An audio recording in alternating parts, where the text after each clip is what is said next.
Fargo, North Dakota, 2009. Home to 49-year-old Philip Gattuso. His older brother Roy described him as a big softy, always polite and friendly, a great listener, and a very gentle person. He was a well-respected and well-known dentist running his own practice for the last 7 years. His patients loved him and said his calming demeanour and big smile made a sometimes scary visit much easier. After high school, he had gained his biological sciences degree in Louisiana before settling on dentistry. He met and married his first wife, and the couple had 2 sons, Philip Jr. and Joseph. The couple would eventually split, and Philip made the move to Oklahoma City to take some extra courses in the hopes of running his own practice. And it was here that he met a music-loving waitress, Valerie. He asked to take her out on the same day and fell head over heels for her. They shared a love of jazz, cooking and travel, and married in 2001. By 2003, Philip's career was really on the up, and he had finally achieved his dream of taking over a practice. He and Valerie moved into a condo on South University Drive and soon welcomed their daughter Kennedy. Sometime after Valerie became pregnant, however, she started having heart trouble, and after she gave birth, she was scheduled in for surgery to repair a mitral valve. 2 weeks after this photo was taken, and when Kennedy was just 2 years old, Valerie underwent heart surgery. But it resulted in a serious complication. She had to be medically sedated for 2 months, staying in hospital for a total of 9 months, battling organ failure, blood infections, and mini-strokes. Valerie's family and Philip were fighting about where Valerie should receive her treatment. Her family said Oklahoma City was one of the few places with a doctor that specialised in what she needed, and this was also where her parents lived. But Philip, after lengthy research himself, believed he'd found a local hospital that would provide the best treatment and give her a better chance of getting a heart transplant.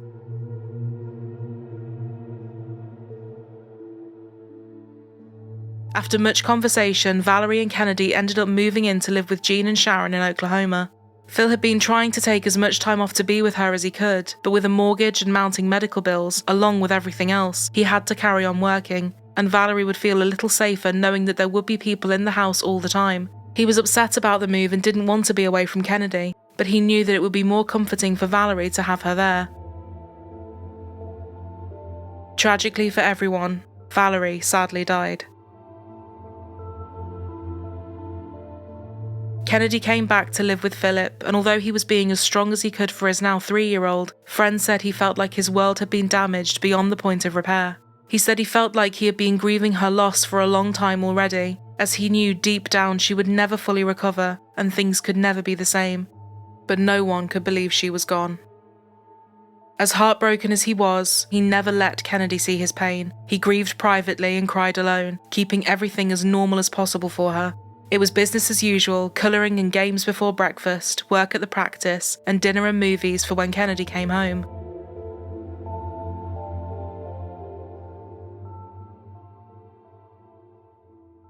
October 26, 2009.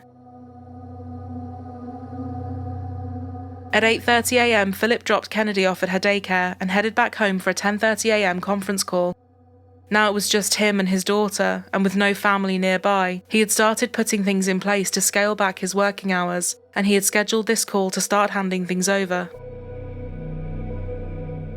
Almost 12 hours later, just after 7 p.m. A good friend of Valerie and Philip's, Julie Willett, got an unexpected phone call from Kennedy's daycare. When Valerie passed away, Julie and her husband really stepped up to help Philip, and she was one of the few people listed as an emergency contact for Kennedy. The daycare said that Kennedy was still waiting for her dad. Philip had not turned up to get her, and they hadn't been able to contact him all afternoon. This had never happened before, and Julie knew something had to be wrong. Worrying he'd fallen at the house and hurt himself, she started phoning around to try and get someone to pick Kennedy up, as she and one of Philip's neighbours went to his condo. All the doors and windows were locked, so the neighbour climbed the fence to try and get in through the back door of the garage. Peering inside, he noticed Philip's Porsche was missing. They managed to get the garage door open and get inside.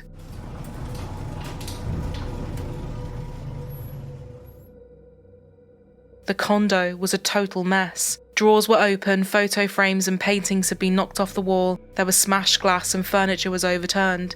It had been totally ransacked, and there was no sign of Philip. It was silent when they called out. It seemed whoever had done this was long gone. Julie tentatively went towards the master bedroom, and it was here that she found her friend. Philip was lying on the floor, his head surrounded by blood. Julie described it as an out-of-body experience and said she watched herself calling 911 and she can't remember what she did.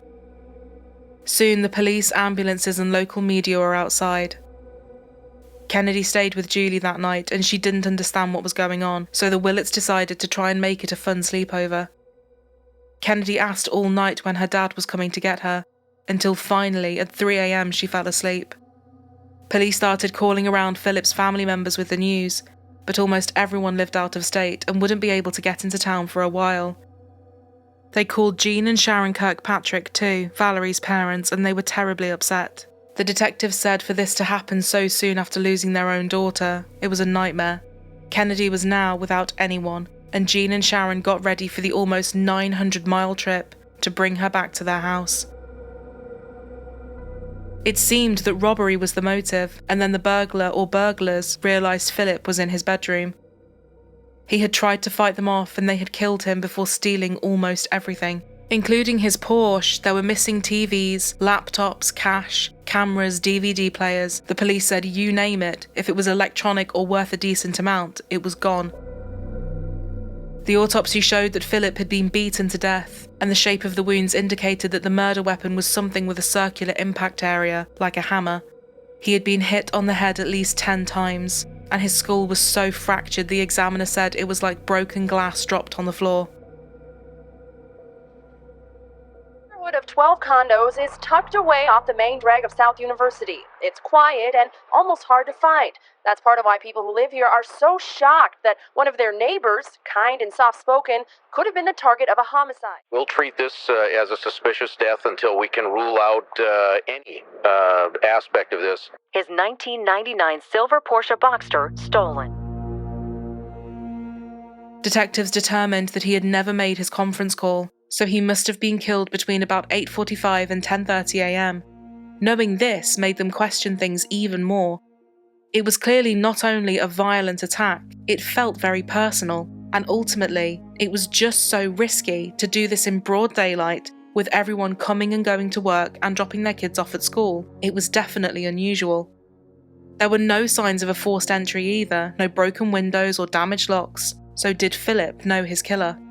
Whoever had done this had been in the house a long time. They were in no rush and took their time clearing everything out. It seemed they knew that they would not be interrupted and that no one else would come home. Jean and Sharon, along with their daughter Reagan, soon arrived to pick Kennedy up. Sharon called Julie and asked her to bring Kennedy to a restaurant to meet them. Julie reminded them that it was the middle of a murder investigation and perhaps they should all stick around for now, so she invited them over for lunch. It seemed they were processing so much that they didn't ask questions and didn't want any answers. The police said the Kirkpatricks were allowed to take Kennedy back with them, and Reagan's family were given temporary custody. But before they left, Valerie's dad, Gene, spoke to the police. He couldn't think of any enemies that his son-in-law had, or that he had issues with anyone. I don't think Philip has any people that don't like him. Yeah, I think he's well-liked.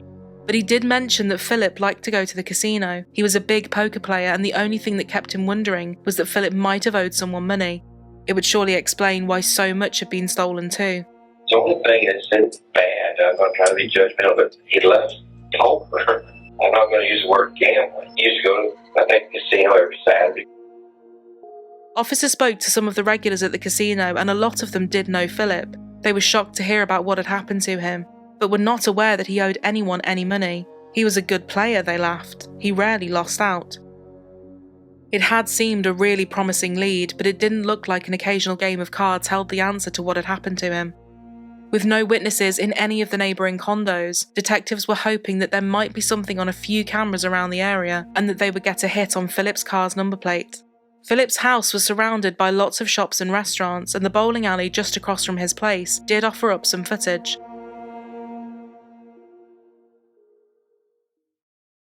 The owner showed them that at 7:30 a.m, a pickup truck with a trailer at the back had pulled in, driven around to face the road and just parked up.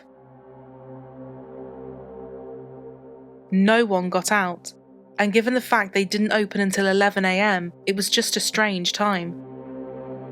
There were only 3 other cars parked there, but the owner said they were the same each morning. It was just other workers starting their early shift. But this truck had really stood out to him, and he couldn't put his finger on why. 16 minutes later at 7:46 a.m, the truck's lights had flashed and someone got out. They couldn't tell anything about the person, but they were walking in the direction of Philip's condo.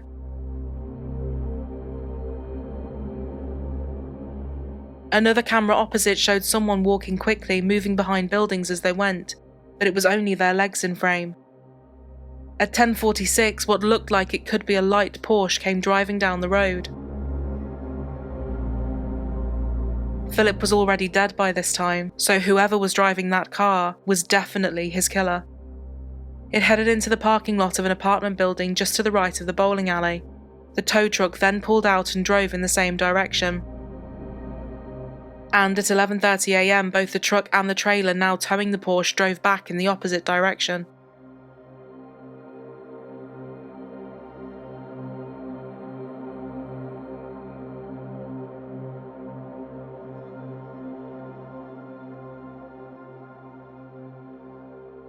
A resident in the apartment building told investigators that at about 11 a.m. that morning, she had looked out of her window to see a dark pickup truck and a silver Porsche attached to the trailer on the back.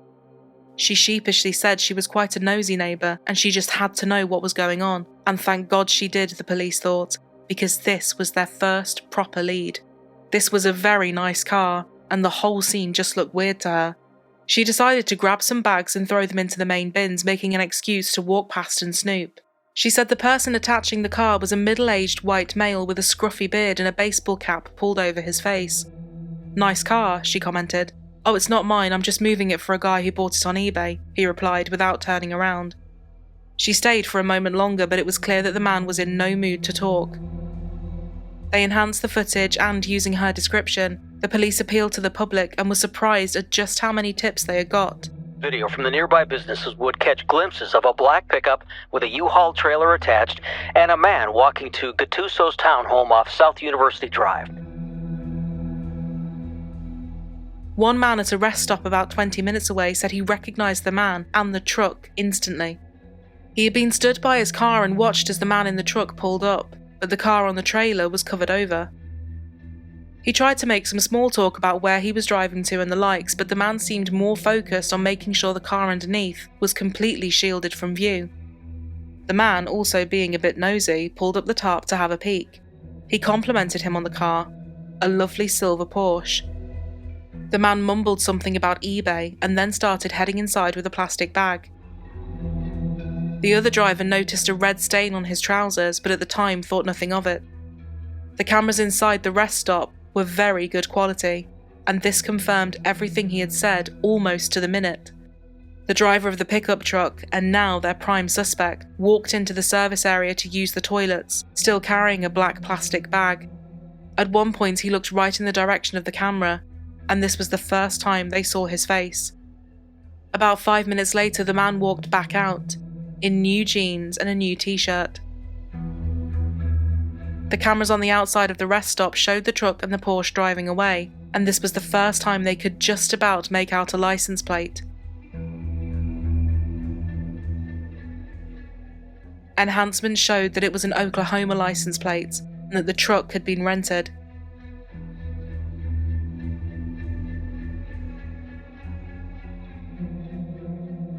Finally, on October 31st, just 5 days after Philip was killed, the police announced they had made an arrest. The truck had been linked to a Michael Nakvinder.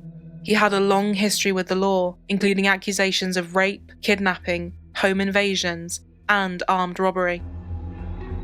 He had pleaded guilty to 1 count of kidnapping and 9 counts of robbery with a firearm in an exchange for a 20-year sentence.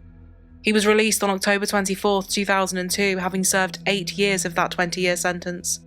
Michael now worked as a handyman, just doing odd jobs around town. The name meant nothing to Philip's family or friends, and there was no connection that anyone could find between Michael and Philip. They lived almost 900 miles apart. Near Michael's home in Oklahoma, officers located a storage unit that he had recently rented. Inside was the stolen Porsche, and inside that was a hammer with Philip's blood and hair on it, and most of the stolen items from the house. Michael sat in custody saying absolutely nothing. However, after talking to his mother, she revealed the connection. Michael was the handyman of none other than Gene Kirkpatrick, Valerie's father and Philip's father-in-law. Everything was pointing towards a murder-for-hire plot. On November 2nd, the police brought Gene in for an interview. People said Gene had placed blame on Philip for the loss of his daughter and thought once he was out of the picture, they could get full custody of Kennedy. Gene didn't want Kennedy being raised by Philip. What do I say? Gene, The truth. the truth. Well, I just feel like he was going to ruin her life, make her miserable and unhappy. She'd just have a horrible life. The only way for that to happen is if Philip's gone. That's correct. I thought her future welfare was more valuable than his life. One of the things I said to him was, Mike, there's some problems with doing this. I said, I'm not saying I wouldn't want to do it. But I said, if I do something like this, we won't get away with it. Friends and family could not believe what they were hearing. He did everything he could for his family, and the devastation he felt when Valerie fell ill and eventually passed away had consumed him. In the interview, Gene said he had vented about Philip and admitted he had made comments to Michael about wanting him dead, but he described it as locker room talk, something that Michael had taken seriously without him realising it. He didn't think his handyman would actually do anything he said. But later he started to backtrack and admitted to police what they already knew had happened. I guess I gave him the green light. Everything was his suggestion, but I was right there with him. He said he felt awful for considering it, thinking that Kennedy would see him as a monster. She's going to say, my grandfather killed my daddy, he said. At the end of the interview he asked, am I going to jail right away? It scares me, the consequences. Police found that Gene had paid Michael $3,000 in cash to kill Philip, with proof that he had handed this over in a McDonald's parking lot. Gene also promised $10,000 more and whatever he wanted to steal from Philip's house. Gene sent him a video of Philip's condo and Porsche. Despite how everyone else had described Philip, Reagan said she believed him to be a cold person and a narcissist, saying he couldn't relate to people's feelings. No one in Philip's life recognised what the Kirkpatricks were saying. It just made no sense. Roy said his brother's death was the result of selfishness, revenge, and complete obsession after Valerie had died. Roy said that Gene had made repeated comments pressuring Philip to promise that if Valerie passed away, he would let them have full custody of Kennedy. Philip refused every time and told his brother that his relationship with the Kirkpatricks had started to deteriorate rapidly. In one conversation with Roy, Philip said he was starting to worry about his own safety after so many threats from Gene. Gene Kirkpatrick was charged with conspiracy to commit murder, and Michael Nakvinder was charged with first-degree murder alongside burglary charges. The identification of Mr. Kirkpatrick as a suspect in this case is, once again, as I've said in the past, a combination of investigative leads, physical evidence, testimony, all of which led us to believe that Mr. Kirkpatrick had conspired in the death. There's new information about Gene Kirkpatrick. Eyewitness News 5's Linda Mattis has been digging throughout the day. And Linda, what have you learned? Jessica, we actually broke the news to the Kirkpatrick's housekeeper that he was in jail, and she says she can't believe that any of this happened. We knocked on the Kirkpatrick's door in eastern Oklahoma City, but no one answered. Investigators say Gene Kirkpatrick hired another Oklahoma City man, Michael Navidka, to drive to North Dakota and kill his son-in-law, Philip Gattuso. They tell us Kilpatrick hired the hitman over a family custody battle. He didn't like the way Gattuso was raising his granddaughter ever since her mom passed away. Right after the murder, investigators say the Kirkpatricks drove to North Dakota to pick up the toddler. Gene's wife, Sharon, called their housekeeper on the way. She called me to say they weren't going to be home because they needed to go north because their son-in-law had an accident. They had to go for their granddaughter. I talked to the housekeeper and her neighbor. They both rent from the Kirkpatrick family, and they say that they are all very nice people. Again, they can't believe that any of this happened. Now, coming up tonight at 6, we'll hear from Philip Gattuso's brother, who says that he wants his niece as far away from Oklahoma as possible. One of Jean's old friends said that he was a first-class person who would do anything for you. He called the allegations against him 100% out of character. I have never had anything shock me as much as that did, he said. Michael pleaded not guilty to all the charges, as did Jean. But Jean managed to get a $1 million loan from a friend and bail himself out while awaiting trial. On November 4th, Philip's funeral was held. Kennedy was not allowed to go, but Philip's first wife Karen and her mother Catherine attended. They had both stayed close to Philip, and they, along with Philip and Karen's sons, and many more from the community, came together to say goodbye. After a custody battle, a judge ordered Reagan to give up temporary custody of Kennedy so that she could live with Roy, Philip's brother. Roy said he was overwhelmed with joy to have Kennedy in their family home. This afternoon, Michael Nakvinda appeared in a Fargo, North Dakota court to see if the case against him will go to trial. And while there is a chance for a plea bargain, the judge says he does not plan on granting any extensions for the trial.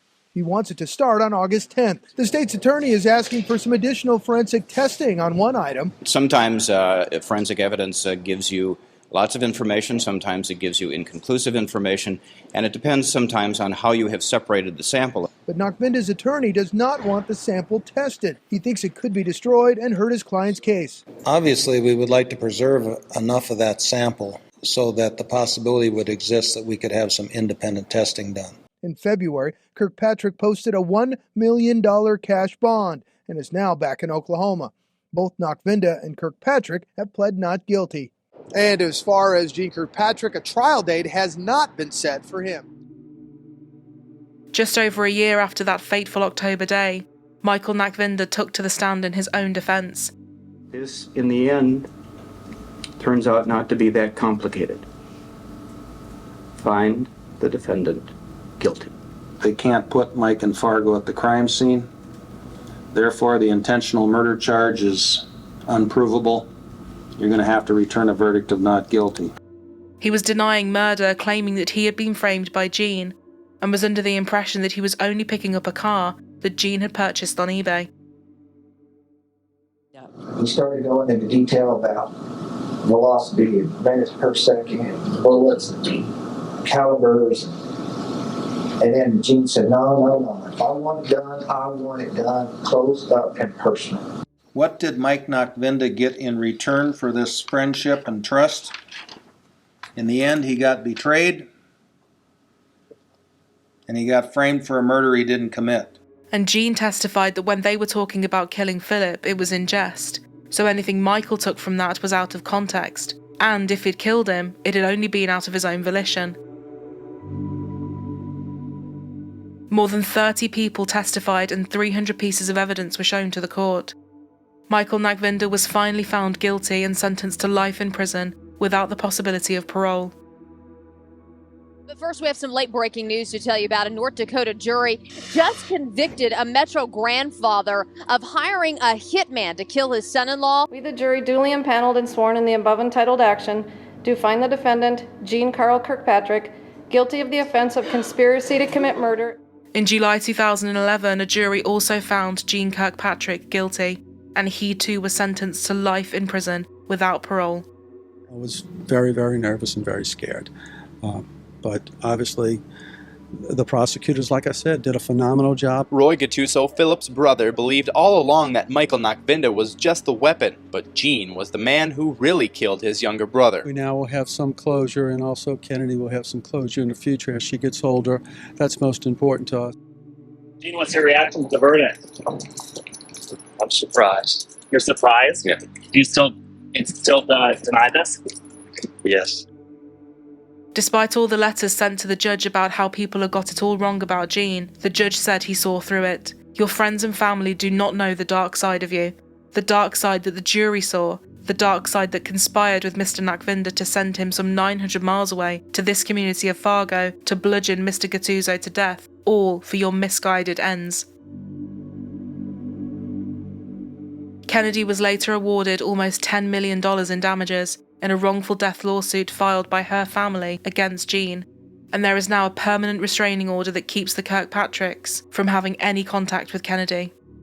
Reagan said she would never try to enter Kennedy's life, but hopes that someday after Kennedy turns 18, she might look them all up. "We'd love to know that she's doing well and that she's happy and has had a good life," she said. She visits her father in prison a few times a year and still believes he's innocent. "He does not have what it takes to take someone's life," she said. In 2016, more than 6 years later, a judge ordered that Philip's $3.7 million estate would be divided equally between his sons Joseph and Philip Jr. and Kennedy. Kennedy went to live with Philip's niece in the New Orleans area, and Julie is still close to Philip's family and sees Kennedy every few years as well. "She's doing very well. She's turning into a beautiful young lady," Julie said. This weekend marks 10 years since one of the most high-profile, horrific murders this area has ever seen. The murder-for-hire beating death of Fargo dentist Philip Gattuso. It was a crime that shocked everyone in the area, and 3-year-old Kennedy lost both her parents in the space of a year. Friends said that Philip, devastated by the loss of his wife, was more focused than ever on being the best dad he could be, but this was snatched away from him and his 3 children. And for what? It was such a senseless murder that ruined so many lives, and it is a case that will always leave more questions than answers.